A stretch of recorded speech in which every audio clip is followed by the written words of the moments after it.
سلام دوستای نازنینم، به کانال یوتیوب من بافتنی با کورال خیلی خوش اومدین. توی این ویدیو میخوام قدم به قدم بهتون نشون بدم چطور یک کلاه ساده رو با تکرار فقط یک رج، یعنی رج رو، ببافین و همینطور بالای کلاه کور کردن نیازی نداره. فقط با جمع کردن این کلاه شما میتونید ببافید و بافت این کلاه واقعا مناسب کسایی هستش که تازه میخوان بافتنی یاد بگیرن. امیدوارم که از این ویدیو لذت ببرید و بتونید این کلاه رو ببافید.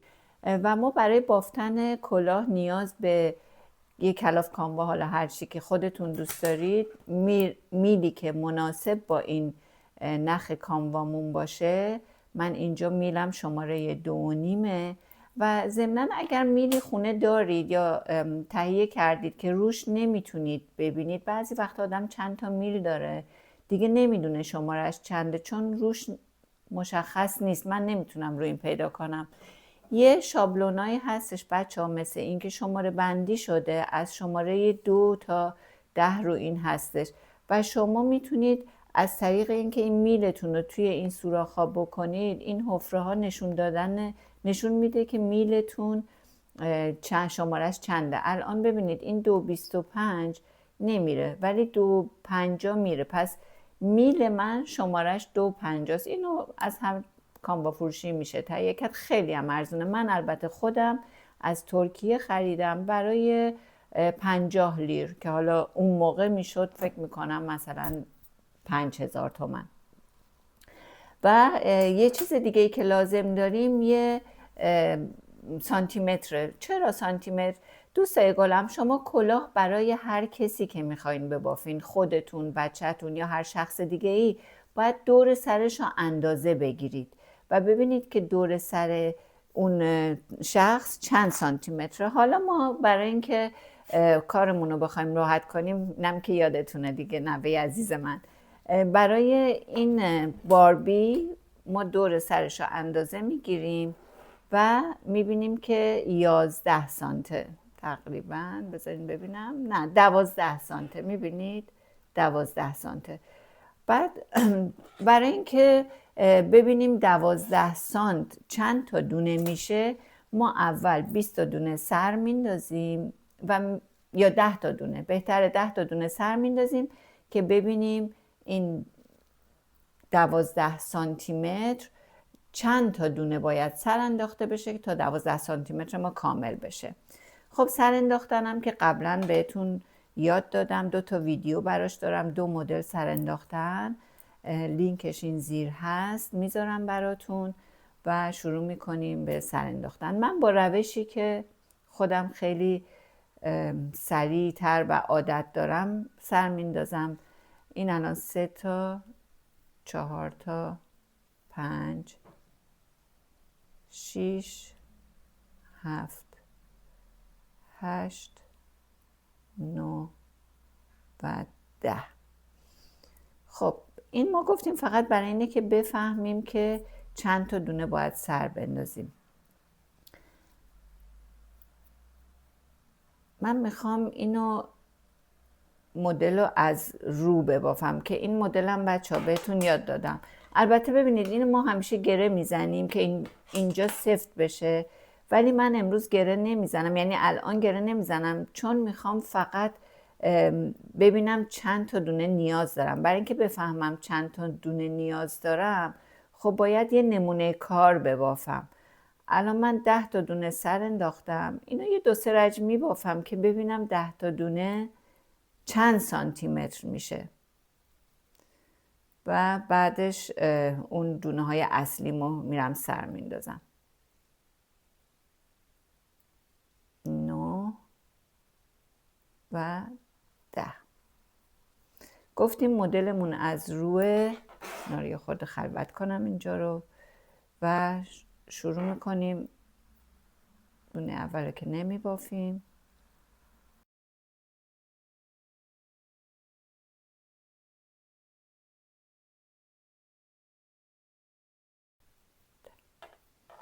خب در همین حدم کافیه. میبینید در همین حد هم کافیه. الان سانتیمترمو میذارم ببینیم این چند سانت میشه. ببینید دوستای گلم، این الان شد 3 سانت. ما داشتیم 12 سانت، یعنی من باید این 12 رو تقسیم بر این 3 سانت بکنم که میشه 12 تقسیم بر 3 4. یعنی من 4 تا 10 تا باید ببافم که بشه 12 سانت که میشه دور سر باربی ما در حقیقت 12 سانت. خب پس اینو حالا دوباره میشکافیم و 4 تا 10 تا میشه 40 تا. 40 تا دونه باید سر بندازیم و برای سر انداختن ما باید تقریبا 4 برابر اون 12 سانتی که داشتیم نخ برداریم. 1 2 3 و 4. خب بعد من یه مقداری هم اضافه تر برمیدارم برای دوخت بغل کلاه که کارمون تمیزتر در بیاد دیگه. این باید کافی باشه. بعد شروع میکنیم سر انداختن هم که تو ویدیوهای قبلی بهتون نشون داده بودم. اگر ندیدین یا دوست دارین کامل یاد بگیرین قدم به قدم، لینکش رو این زیر میذارم، میتونید برید و نگاه کنید. خب این دوتا، بعضی ها این دوتا رو یکی میکنن آخر سر، ولی من همین دوتا رو دوتا حساب میکنم. 2 3 همینطوری میتونین ضمن اینکه سر میندازین بشمارین. 4 5. بعد 40 تا دونه داشتیم که حالا این 40 تا دونه باید هی بشماریم. اگر یه موقع وسطش مثلا گذاشتیم کار رو رفتیم اومدیم، دوباره از اول شروع کنیم شمردن، یا مثل من الان دارم حرف میزنم نمیتونم بشمارم. بعد از اینکه یه مقداری بافتم حدوداً دیگه میدونم الان 40 تا که نشده، میذارم و دوباره میشمارم. بعد نگاه کنید دوستای عزیزم، میرسیم به نوک وقتی سر میندازیم اینو بگیرین دستون یه ذره بدین عقب که دوباره جا داشته باشین برای سر انداختن. قدم به قدم این مدل سر انداختن رو براتون توی یه ویدیوی دیگه گذاشتم، لینکش رو این زیر میذارم براتون، میتونید برید ببینید.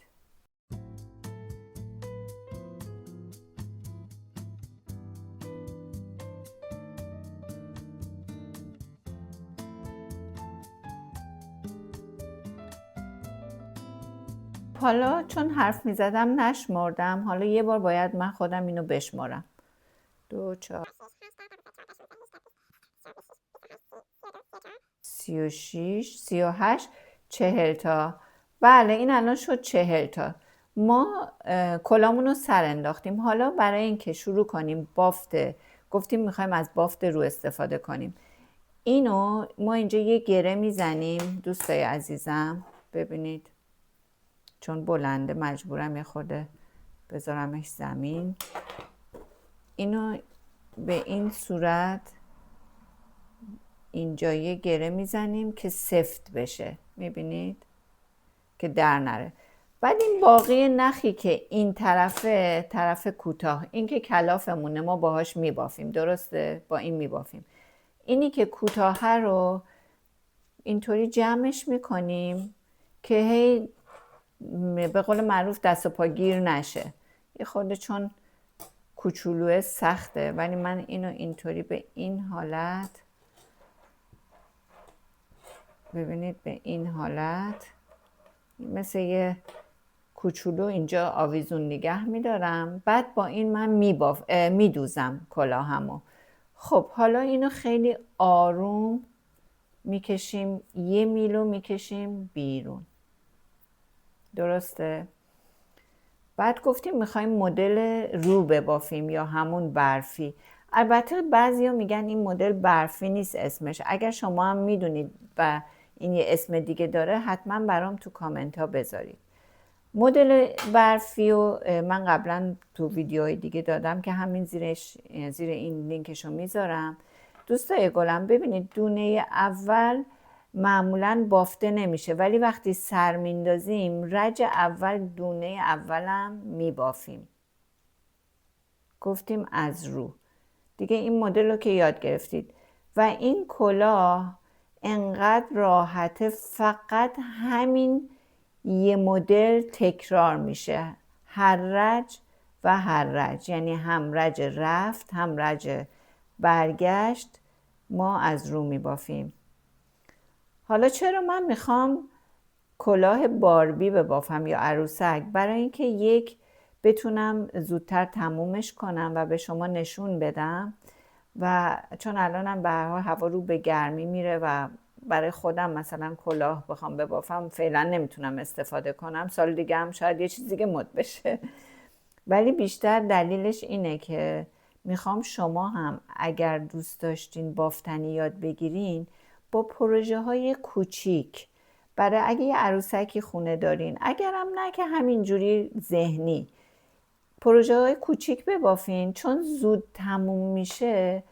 این آدم باعث میشه که به شوق و ذوق بیاد. وقتی کارش تموم میشه نتیجه کارش رو میبینه آدم، به هر حال خیلی ذوق میکنه آدم و دوست داره که این کار رو ادامه بده. اگه آدم به قول معروف یه سنگ بزرگ ورداره و یه چیز پروژه بزرگ رو شروع کنه، خسته میشه آدم و نمیتونه شاید وسط کار آدم ببره و ولش کنه. من که خیلی بافتنی رو دوست دارم، از بچگی دوست داشتم. البته من کنار مادر بزرگم میشستم و اون بافتنی میبافت، منم نگاه میکردم تا به یه سنی رسیدم که بعد دیگه منم فکر میکنم 8 سالم بود دیگه شروع کردم حسابی بافتن.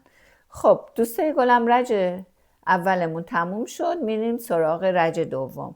اگر یادتون باشه توی اون ویدیوی قبلی هم گفته بودم، اگرم که تازه این ویدیومو داریم میبینید، دونه اول هیچ وقت من نمیبافم. البته بعضیا میبافن ولی من نمیبافم. حالا این دونه اول رو نمیبافیم، رج بعدی هم باز همه از رو. میبینید خیلی ساده، یعنی تکرار همین یه مدل و یک رج شما میتونین باهاش کلاتون رو به اتمام برسونید. حالا من میبافم و آخر کار که در حقیقت باید کور بشه رو بهتون نشون میدم. راستی یه سوالی ازتون داشتم. دوست دارید وقتی دارم میبافم یه داستانی، یه قصه‌ای، حالا میتونه حقایق زندگی باشه، میتونه تجربیاتمون باشه، براتون تعریف کنم؟ دوست دارید یه همچین روشی رو پیش بگیرم؟ اگه دوست دارید لطفاً کامنت بذارید که من در موردش یه مقداری تحقیق کنم و بتونم ویدیوهامو اونطوری تهیه کنم. در غیر این صورت هم که فقط میبافیم و آموزش میدیم. در هر صورت از تک تکتون ممنونم که همراه هم شدید و از تمام دوستان، تک تک دوستان واقعا تشکر میکنم. با حمایتاتون و با کامنت هایی که میذارید منو شارژ میکنید که به این راه هم ادامه بدم. اگرم این مدل ویدیوها رو دوست دارین و اگر از ویدیوی من خوشتون اومد، خیلی ممنون میشم که لایک کنید، سابسکرایب کنید تا این ویدیو در حقیقت به بقیه دوستان هم نشون داده بشه و همچنین وقتی سابسکرایب کنید دفعه دیگه که یه چیزی میذارم شما هم، البته اگه زنگوله رو فشار بدید، میتونید سریع با خبر بشید و ویدیوی جدیدم رو ببینید. بریم که بقیه کلا رو ببافیم.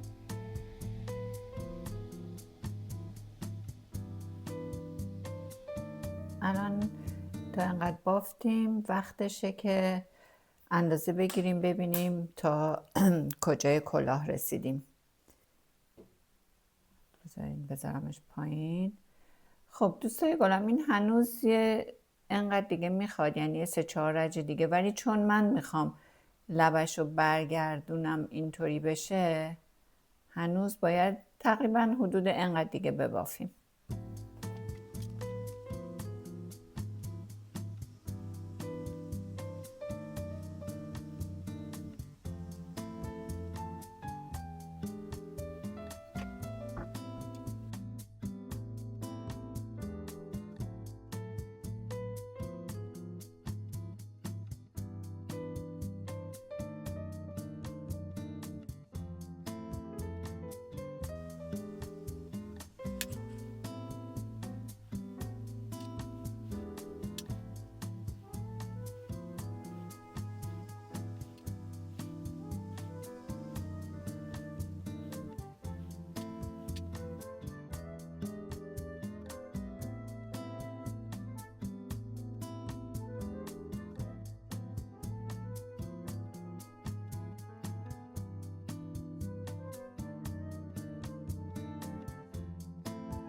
خب دوستای عزیزم، ما رسیدیم به آخر این کلاه و حالا معمولا این آخر رو ما کور میکنیم، ولی برای این کلاه ما کور نمیکنیم چون میخوایم بالای کلاه جمع بشه. الان یه روشی بهتون یاد میدم، چون این کلاه در حقیقت برای واقعا کسانی که مبتدی هستن ما داریم میبافیم.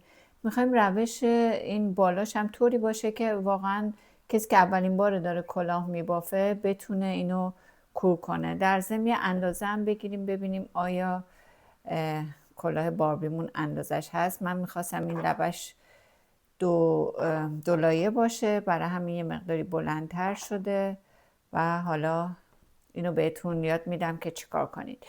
برای این کار ببینید ما یه مقداری از این نخ رو جدا میکنیم، چون میخوایم در حقیقت هم دوخت بزنیم و هم اینکه اون کاری که بهتون گفتم برای جمع کردن بالای کلاه. یه سوزنی که تهش یه مقداری به قول معروف حفرش بزرگتر باشه، اینو میتونه از کانوا فروشی ها راحت تهیه کنید.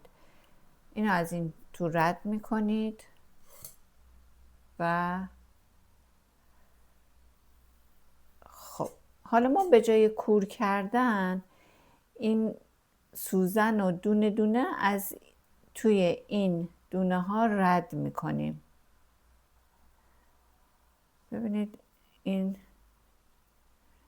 باقی نخ، میتونم اینطوری هم نشونتون بدم، یه دونه یه دونه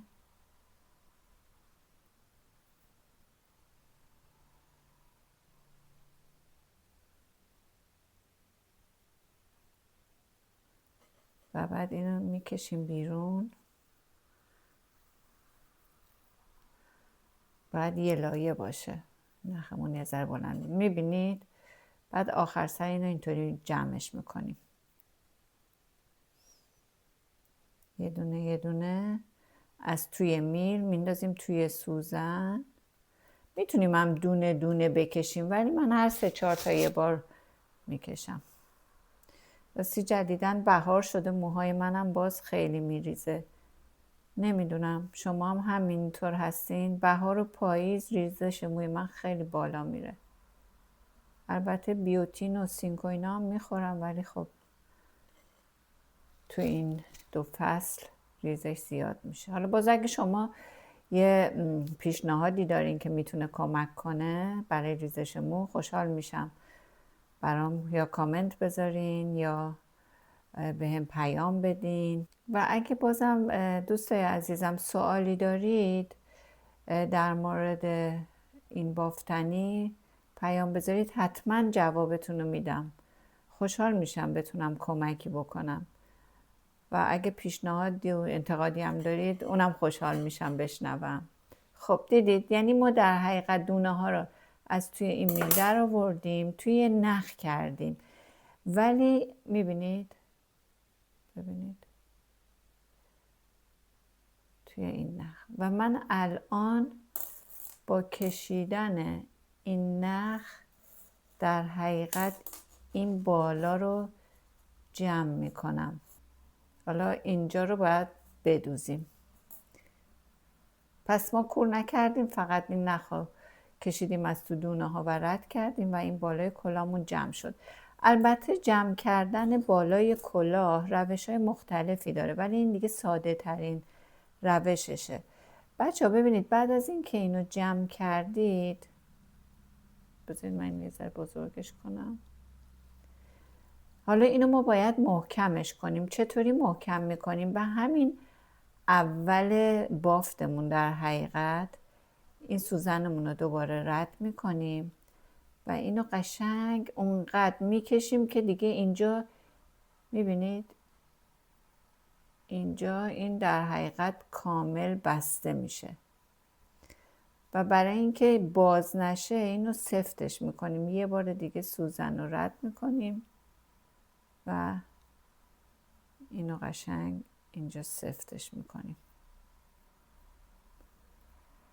خب حالا چیزی که هست، ما باید اینجا رو به هم دیگه بدوزیم، این درزو قبل از اینکه بدوزیم دوباره اینو یه دور سفت میکنیم که خیالمون راحت بشه که این مطمئن سفت شده. ببینید معمولاً برای این نوع کلاها اینجا میشه یه دونه منگوله چیزی بهش آویزون کرد. اگر نه هم الان ببینید من نمیخوام منگوله بزنم، میخوام اینو ببندمش. در نتیجه دوباره با همین نخی که داشتم یه دور دیگه میام اینجا، اینا رو میبینید و هم دیگه میدوزم که اون حفره‌ای که ایجاد شدم از بین بره. ببینید این الان از این ورم کامل بسته شد، یعنی این بالای کلاه ما دیگه بازم نیستش. حالا اگر خواستید یه موقعی یه منگولم بزنید میتونید به اینجا یه منگوله آویزون کنید. حالا ما میریم که اینو بدوزیم.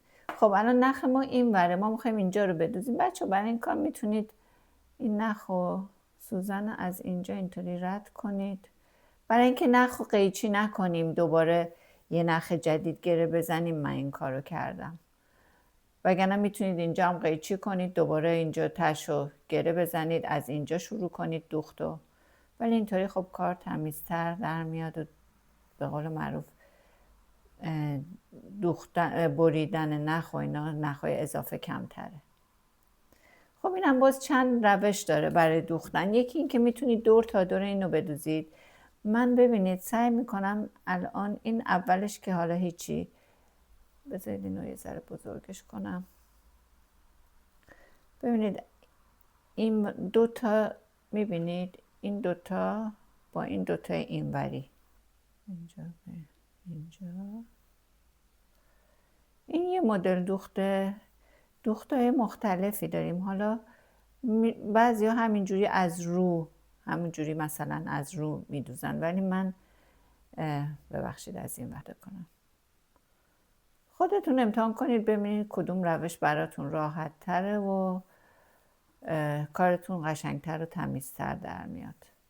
خب من اینو قبلا گذاشته بودم برای دوخت، ولی چون دیگه اینو استفاده کردم این دیگه اضافه است در حقیقت. حالا برای این آخر کار یه دور دیگه هم از این ور به این ور میریم و اینو میندازیم وسط که اینم اینجا خودش سفت بشه با این روش و نخو میکشیم. خب برای آخر کارم همیشه گفتیم باید یه جوری بست بزنیم که این باز نشه. من برای بست زدن ببینید بچه ها همیشه اینو میبینید که الان اینطوری کردم، از توش رد میکنم و میکشم بیرون. بعد برای اینکه این نخ اینجا آویزون نشه یه ذره اینطوری میارمش بالاتر. اینم که دیگه لازم نداریم، اینم اینجا قیچی میکنیم. خب دوستان گلم کلامون تموم شد. به ساده ترین روشی که ممکن بود ما یه همچین کلاهی رو بافتیم. با تکرار فقط یک رج رو، با تکرارش تونستیم یه کلاه ببافیم. بالاش هم که بهتون نشون دادم چقدر راحت جمع کردیم.